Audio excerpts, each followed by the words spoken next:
D&D does have a lot of art, but if you look at the books, they're quite eclectic. There's all sorts of different artists and different styles. So it's easy to sort of find a place where you'd like to fit in and then build from that, you know? I knew Stefan was doing something really edgy. Then that kind of brewed inside his head until he went to defend the artistic direction at Wizard of the Coast. And this is a big moment. I was meeting some of the execs at Wizards of the Coast, and we had pinned up some artwork, and then one of the execs was trying to get me to explain the art direction in 2 words. They were challenging us to say, what's your style? What are you doing that's different? How are you elevating Dungeons & Dragons?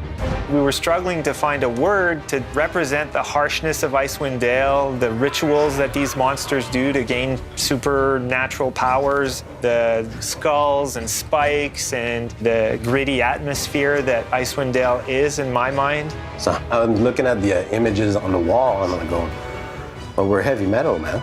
And I remember Jeff looking at me for a moment, and then the exec went,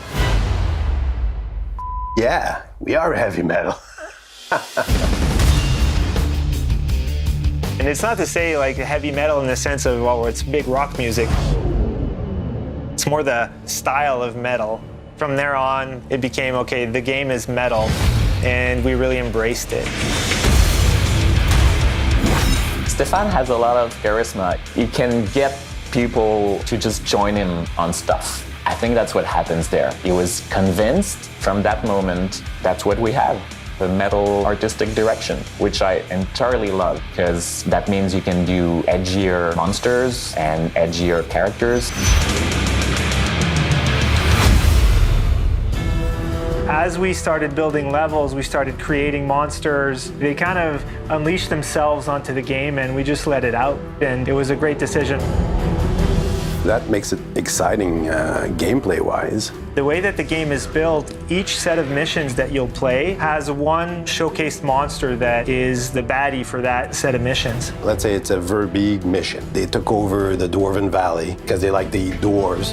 Whereas cultists, they built these castles and they're worshippers, and it's a whole different vibe, right? So basing it on monsters helped us to give every mission its own vibe and its own look. I think that's what I like about our monster. You can see clearly they don't blend into each other. They all have their different personalities, and it's super cool to see.